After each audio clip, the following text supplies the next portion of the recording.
All right, here we are, top 4 baits for the month of February in the middle part of the country. That's right, from Oklahoma to Virginia, that whole region right there. We're gonna be talking February. February is one of my favorite times to fish. We got that pre-spawn. I'd call that the early pre-spawn for the majority of that section. It's like late winter, early pre-spawn, starting to get the water temperatures creeping up in the right direction. Even if they're still down there in like the upper 40s, mid 40s, that is okay, because we got you covered right here with these top 4 baits. But number 1, right here, I'm gonna go ahead and start off with my little buddy, the micro jig. The micro football jig is a great February bait. Now you might think, oh man, I usually throw big jigs. Hold the phone, time out. Be careful, because this thing right here catches bigs, especially in that pre-spawn, early pre-spawn, late winter time period. This is my go-to when I'm fishing around rock and gravel. Rock and gravel, this thing right here is bad to the bone. If I come up on a dock, looks like there's some rock down there, I'm gonna throw that micro jig in there. If I'm fishing a bank, maybe I got a bite or two on with something else, I'm throwing this micro jig. Throw it on a spinning rod setup. Usually I have 10-pound Sunline fluorocarbon on that leader, and like a 12-pound braided line, and again, like a 7-foot medium heavy type rod. I got a Cashin Icon. This is the micro jig rod, perfect for this, but whatever you throw a shaky head on, that micro jig will work. I like the 1/4 ounce most of the time, unless I'm fishing a little bit deeper than 10 feet, I might go to the 3/8, but in that pre-spawn time period, 1/4 ounce, take a little micro D-bomb, whatever kind of setup you want, super craw or something dark like that super bug. And then, you know, like a green pumpkin is usually is kind of like my standard issue for that time of year. That's probably what I'm going to start with. And I'm telling you, don't sleep on that little bait right there. That thing is bad to the bone.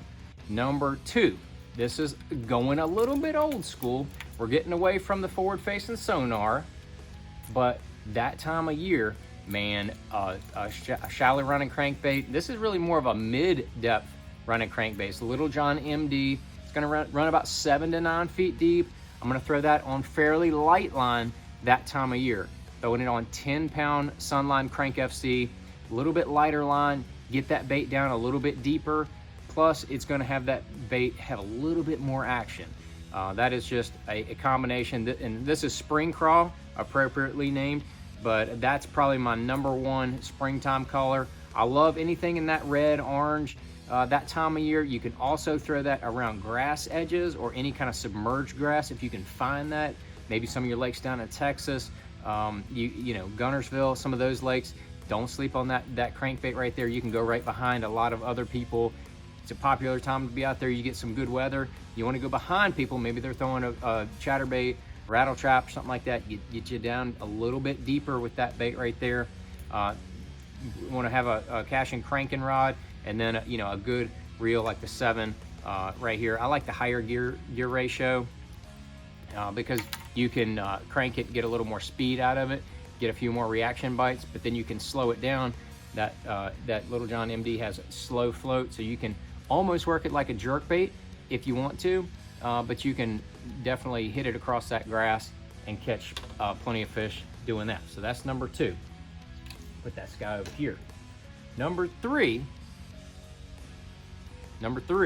is the jerkbait.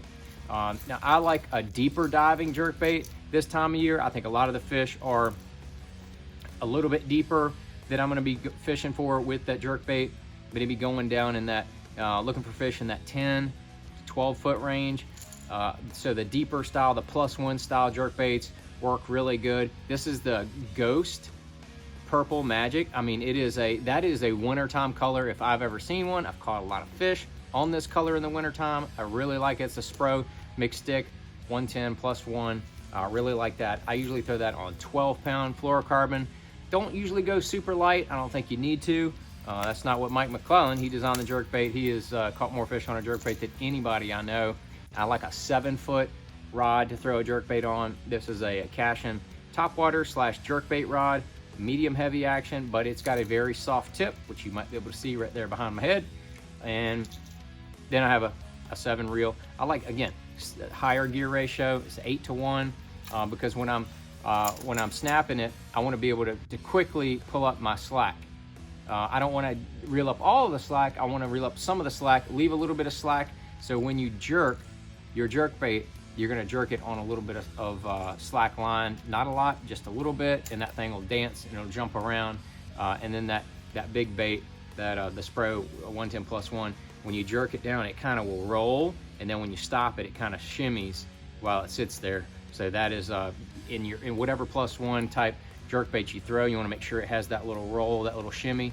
I feel like it looks like a dying shad, and that's a lot of times right after you hit it once or twice, that thing will shimmy for a second or two, and then boom, and then you can feel it thump just like a worm bite. But this is what I'm going to be fishing around: secondary points, deeper banks, bluffs, deeper docks, things like that. That's where I'm going to be fishing that. And then obviously, if you have forward-facing sonar and you're seeing fish, jerkbait is a great way to catch those fish in the February time period. And last but not least, we're going with the Jighead Minnow. This is it's really a Damiki style bait, but it's also a Jighead Minnow. But then it's also you know, like, you know, you had the gulp minnow kind of bite that's been happening for years and years and years. This is Spunk Shad 3.5. This is a Gamakatsu Horizon head. That's been a real popular head recently. Throwing that on 8-pound sunline leader, doing a little shorter leader. I like something in that 2 to 4 foot range, not a longer leader like I do on all my other spinning stuff. A little shorter leader, have better hookups. And then if you're throwing that minnow out there and you're shaking it, you know, whether you're doing like a tight lining kind of deal, like East Tennessee is real popular.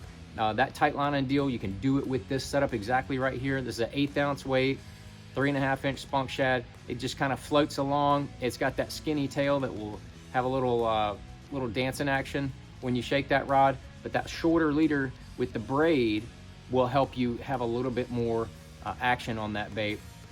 And either you can tie a loop knot or you can tie directly to it. Loop knot might have a little bit more action if you're going to be shaking it more. But if you're just going to be going Damiki style, I do not like the loop knot. I like it just directly tied to the jig head. So if you want to just be dropping straight down to fish, you can do that with 2D sonar. You don't have to do it with forward-facing sonar, but you can also do it with forward-facing sonar. Just drop straight down to fish that you're seeing that are a little bit deeper. Don't be afraid of that 1/8 ounce, because a lot of times that thing is slowly sinking down to them. They'll see it and come up and actually eat it. So when you see them start coming up, you might want to start slowing it down. Don't let it keep just rocketing to them, because a lot of times you have a hard, worse hookups, because those fish will eat it. You don't know that they have it. Then there's a lot of slack in your line. There's problems. So when you see them start coming up to it, as they get closer, either stop it or slow it down so that they can get that bait a little bit better, and then you can just reel into them, and the rest is history with that Gamakatsu hook. But then just a regular medium action spinning rod. This is a Cashin forward-facing sonar rod. It's the medium lure. It's what I like for the Damiki style stuff and the jig head, and for shaking a little minnow like that. And then your 7 spinning reel with the Cashin braid. It's a heck of a combo right there. But that's my top 4 baits for the month of February for that middle part of the country. We're not talking about Florida. Florida's a whole different animal. Even South Texas, you know, when you're thinking about some of those lakes in February, those fish are straight up spawning. We're talking about the pre-spawn, late winter time period. Virginia, North Carolina, South Carolina, Georgia, even Alabama, some of Texas, Tennessee, Oklahoma, Arkansas. Oh my gosh, this February, that region, let's go.